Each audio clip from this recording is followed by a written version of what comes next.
When my wife finally told me the truth, I felt the world fall silent around us. It happened on a calm evening.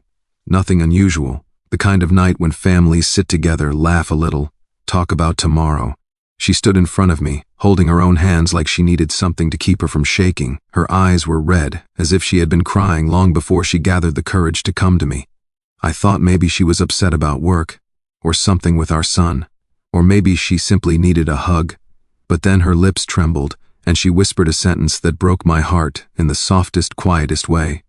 "He isn't your son." Those words didn't make sense at first. They felt misplaced, like they belonged to someone else's story. I stared at her, waiting for a "just kidding," waiting for a reason to laugh or argue or do anything, except feel the pain I suddenly felt inside my chest. But she didn't take it back. She didn't look at me. She didn't breathe. She just stood there, like she had been holding this secret for so long that it had become a part of her body. And now she was painful without it. I wanted to scream. I wanted to ask why. I wanted to undo the last 15 years of my life and see them again, from the beginning, searching for the lie. But I couldn't move. All I could think about was my boy, the little hands that held mine, the bedtime stories and drawings and moments that made me feel like the proudest father alive. The world felt different now, colder, unsteady. The truth had arrived late, and it did not care about the love we had built. That night, everything I believed broke quietly inside of me, and it would take me a long, long time to understand what came next. The days after that confession felt unreal. We still lived in the same house, we still ate at the same table, we still slept in the same bed, but everything had changed. Every time I looked at her, I saw the secret she kept hidden. Every time I looked at my son, my heart ached with a question I never wanted to ask. Where do I stand now? I tried to speak.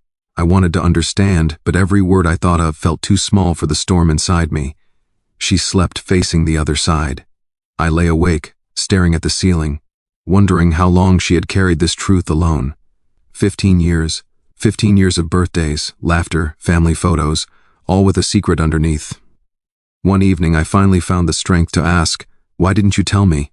She closed her eyes. Her shoulders shook as she cried.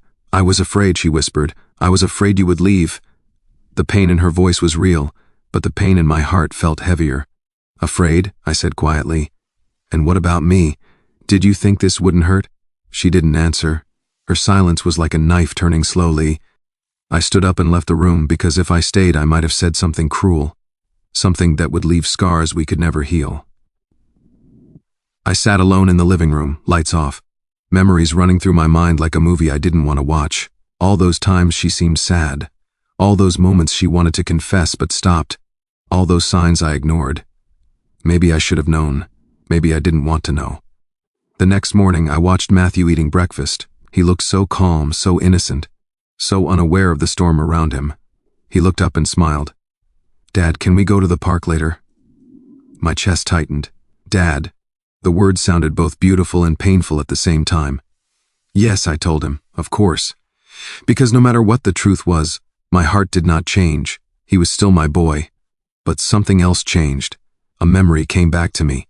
A man I had seen before, the stranger near the school, the stranger who watched Matthew like he knew him. A cold thought entered my mind. Could he be? No, I pushed that thought away. But once a doubt enters the heart, it never leaves quietly. Later that week, I saw him again, near the grocery store parking lot. He was leaning on his car, staring at the ground like he was gathering courage. I walked toward him. My hands were shaking. He looked up. Our eyes met. There was something familiar in his gaze, not his face, but his expression, like he was holding a truth too heavy to speak. "Do you know my family?" I asked. He didn't answer right away. Then softly, he said, "I know your son." "Your son," that phrase hit me like a blow. I stepped closer. "Who are you?" He swallowed hard, his voice trembling. "My name is Adrian." That name felt like it belonged somewhere in my wife's past, somewhere I never looked before. "And how do you know my son?" I asked again. He looked away, then whispered, "I knew Elena before you."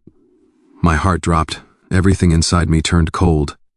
"Leave," I said, barely able to speak. "Leave before I do something I regret." He nodded slowly. He didn't argue. He didn't get angry. He just looked heartbroken. and that scared me more than any threat would have. That night, I confronted Elena again. "Who is he?" She froze, her face drained of color. "Daniel, please." "I saw him," I said. "He said he knew you. He said he knew our son." She covered her face with her hands. "I never wanted this to happen," she said. "I prayed he would stay away." My anger, the confusion, the fear, everything mixed together until I felt like I couldn't breathe. "Tell me," I whispered. "Tell me everything." She sat down slowly, tears falling. "He was my first love," she finally said. "We were young. We made mistakes. Then he left without saying goodbye." Her voice cracked as the memories returned. "I thought it was over. I thought I'd never see him again. I met you. You were good to me. You gave me hope. You made me feel safe." She took a long, shaking breath. "When I found out I was pregnant, I didn't know who the father was. The room felt smaller, my heart felt heavier. I didn't tell you because I didn't want to lose you." She reached out to touch my hand. I pulled my hand away. She cried harder, and I felt like crying too, but the tears refused to fall. "What do I do now?" I whispered to myself. She didn't have an answer. Maybe no one did. I left the house that night. I couldn't stay inside those walls with that truth suffocating me. I drove without a destination, just roads under my tires and thoughts louder than the engine. 15 years. A life built on love, and a lie. But love doesn't disappear overnight. It doesn't break cleanly. It shatters slowly, leaving pieces inside you that hurt every time you breathe. By the time I returned home, the sun was rising. Elena was sitting at the table, eyes swollen, waiting for me. She stood up when she saw me, but I raised a hand, begging for silence. "I need time," I said. She nodded. "I'll wait," she whispered. And for the first time since the truth came out, I wondered if waiting would be enough to fix anything. Because trust, once broken, is not easy to rebuild. The silence in our home became louder with each passing day. I still woke up early. I still went to work. I still helped Matthew with his homework. But inside me, everything felt different. Sometimes I caught myself staring at him, searching for something familiar, something that made him mine. And every time he smiled, my heart broke more, because I loved him. I loved him so much that the truth felt like a cruel joke from fate. One night, after dinner, Matthew looked at me with worried eyes. "Dad, did I do something wrong?" My chest hurt. "No," I said quickly. "No, you didn't do anything wrong." He frowned a little. "Then why are you sad lately?" "Children always see more than we expect." I forced a smile. "I'm just tired, buddy." He nodded, but I knew he didn't believe me. He hugged me longer than usual before going to bed, and I stayed there alone, holding on to the pieces of the life I once understood. Elena tried to talk to me, many times. She made my favorite meals. She left gentle notes on the table. She waited for me in the hallway when I came home, but I kept my distance. I wasn't trying to punish her. I just didn't know how to be close to someone who had broken me so deeply. Every word she spoke felt heavy. Every step she took toward me felt like stepping into a memory that now hurt. Then, one afternoon, the doorbell rang. I opened it, and there he was, Adrian, the man who shared a history I knew nothing about, the man who might be Matthew's biological father. He looked nervous, but determined. "Can we talk?" he asked. I didn't want to hear anything he had to say, but anger and curiosity are dangerous together. I stepped outside and closed the door behind me. "What do you want?" I asked. He swallowed hard. "I didn't know," he said. "I didn't know she was pregnant when I left. If I had known, Don't you finish that sentence," I snapped. He looked down, ashamed. "I don't want to ruin anything," he continued softly. I want to know him, even a little." Something inside me snapped. "You don't get to show up after 15 years, I said, voice shaking. "You don't get to ask for anything." His eyes filled with tears, and that surprised me. I know I don't deserve it," he said. "But he deserves to know the truth when the time is right." I stepped closer, trying to control myself. "He has a father," I said, "and I am standing right here." He nodded slowly. "I'm not trying to take your place," he whispered. I can't disappear again. I can't pretend he doesn't exist." I hated him for sounding sincere. I hated him for showing up at all. But most of all, I hated that a part of me understood him. I told Elena about the conversation that night. She closed her eyes, as if bracing for impact. "He's right," she said. I stared at her in disbelief. "Right? You think he's right?" She wiped her tears. He's Matthew's father, too. I shook my head in frustration. He is nothing to him, I said. I am the one who changed his diapers. I am the one who stayed up all night when he had fevers. I am the one who— My voice cracked, my hands trembled, my heart bled. I know, she whispered, and I'm grateful every day. But this is the truth, Daniel, and eventually it will find us. Silence filled the room. I didn't want to think. I didn't want to feel. I just wanted the world to go back to the way it was. A week later I made a decision I feared, a decision I needed. I said, I want a DNA test. Elena's face turned pale. Daniel, please, it's the only way. She nodded, only pain. We scheduled the test. I drove in silence. Elena held Matthew's hand, trying to look strong. Matthew had no idea why we were there. He kept looking at us, confused. What's going on? He asked. Just a regular checkup, I lied. He trusted me. That made the lie hurt more. Inside the clinic, everything felt cold. The nurses spoke softly. The walls were white and blank. The clock ticked loudly, like it wanted to remind me of every second I had lived in ignorance. When they took the samples, Matthew looked scared. Dad, are you sick? He whispered. No, I said. I'm right here. I squeezed his hand as tightly as I could without hurting him, because in that moment, I didn't know what would be left of me when the truth arrived. Waiting for the results was torture. Every day felt heavier. Every smile from Matthew felt bittersweet. Every touch from Elena felt unfamiliar. I couldn't decide whether I wanted the truth to confirm my fear or prove me wrong, because either way, a part of my heart would break. Finally, the clinic called.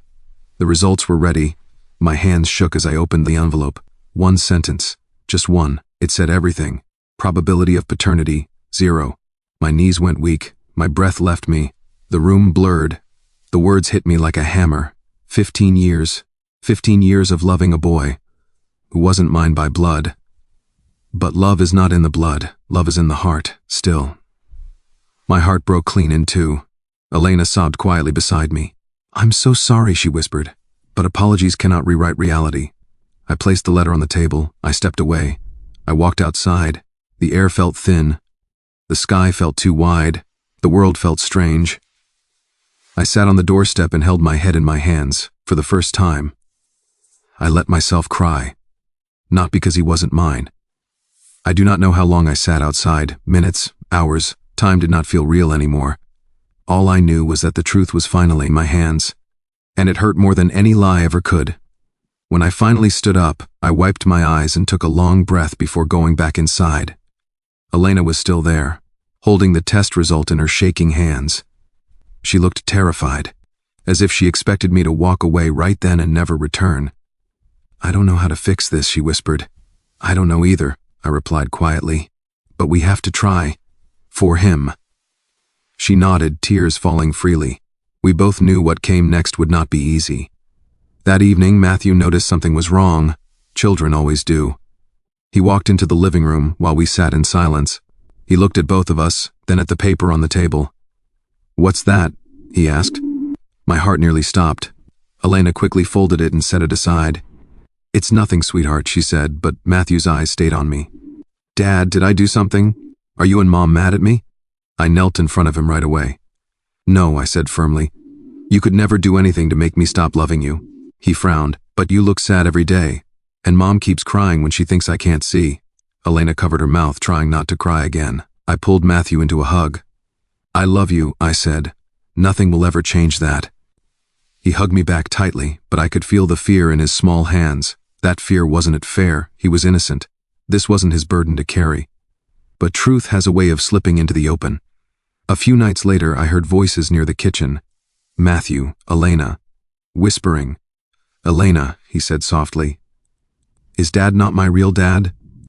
My heart stopped mid-beat. Matthew's voice was trembling. Elena froze, unable to answer. I stepped into the room quietly. Matthew turned to me, his eyes already full of tears. Dad, am I not your son? My whole soul broke. I kneeled and placed my hands gently on his shoulders. Listen to me carefully, I said. You are my son. You have always been my son. You will always be my son. He shook his head in confusion. But the test, yes, I said softly, that test said I am not your father by blood, but a family is not made only by blood. I felt tears running down my face, but I did not hide them. Every moment we spent together, every hug, every lesson, every night I tucked you into bed. That is what makes us father and son." His lips trembled. "So you won't leave me?" I wrapped my arms around him and held him like I was holding my entire world. "I will never leave you," I said. "Never." He buried his face in my chest and cried, and I cried with him, because that moment, painful as it was, healed something inside me. For the first time since the truth came out, I felt clarity. He was mine, maybe not by blood, but by love, the truest bond I knew. As days passed, life slowly settled again. Not perfect, not the same, but steady. I talked to Elena more. Not about blame, not about anger, but about the future. "We cannot change what happened," I told her, "but we can choose what happens next."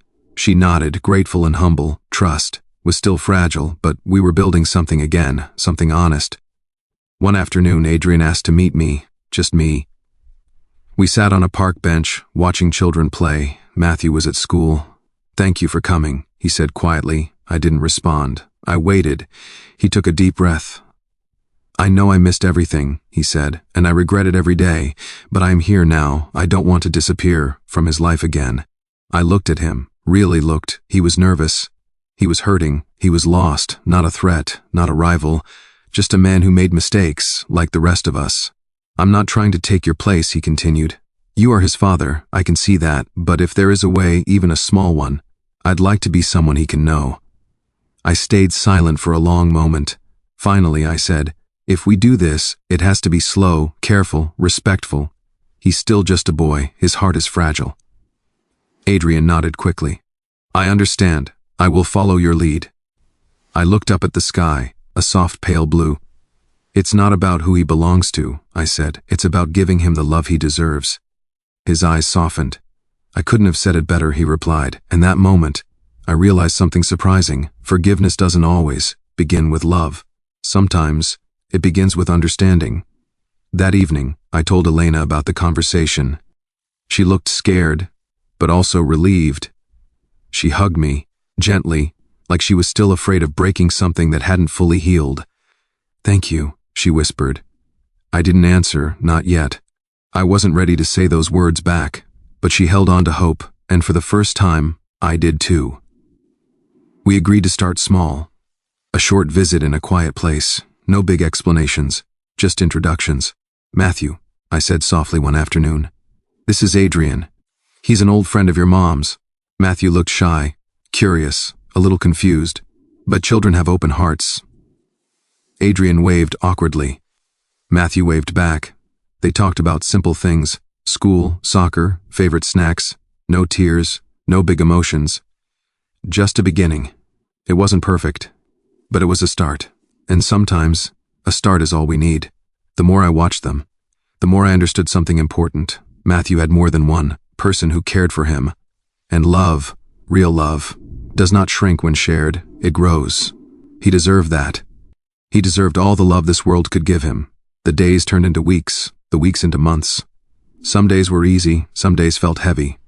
But we kept walking forward, together, not as the perfect family I once imagined, but as a new kind of family, one built from truth and healing. Time passed, gently. The anger that once lived inside me began to soften. The fear that once shook my heart began to fade. Not because the truth changed, but because love refused to disappear. I started noticing the little things again. Matthew's laughter filling the rooms, his footsteps running down the hallway, his voice calling out, "Dad, come see this." And every time he said Dad, I felt stronger, because those were not just words, they were memories, years, promises that had already been lived. One evening I sat on the back porch after dinner. The sky was turning soft shades of pink and gold. Matthew came and sat beside me. He leaned his head against my shoulder, something he had done since he was small. After a long silence, he said quietly, "Dad, thank you for staying." I swallowed the lump in my throat. "There is nowhere else in this world I would ever go," I replied. He turned to me, searching my face. "You really mean that?" I nodded. "I mean it more than anything," he smiled, and something inside me healed completely. Elena joined us outside a few minutes later. She stood there, unsure, waiting for permission to be part of the moment. I looked at her and gave a small nod. She sat down on my other side, gently taking my hand. Her fingers were cold, nervous, as if she expected me to pull away. But I didn't, because we were still a family. Different, yes, but still held together by love that had survived something painful and real. She looked at me with soft, trembling eyes. "I am thankful for you," she whispered, "for your heart, for the way you love him, and for the chance to make things right." I didn't reply with a grand speech. I just held her hand back. Because sometimes forgiveness is not a single moment, it's a choice we keep making. A few months later, something unexpected happened. Matthew invited Adrian to his soccer game. It was his idea, not Elena's, not mine. His. I stood on one side of the field. Adrian stood on the other.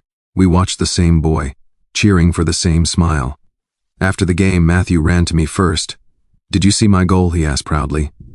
"I saw everything," I said, ruffling his hair. He then ran to Adrian, who congratulated him too. I stood there quietly, and instead of jealousy, I felt gratitude. Gratitude that my son had more love surrounding him, and that love was not taking anything away from me. Adrian walked over with a soft expression. "You're doing a great job," he said. I nodded. "So are you, now." We both smiled, an understanding passing between us. We were two different pages of the same story. Not enemies, not replacements, just two men trying to do right by a boy we both cared about deeply.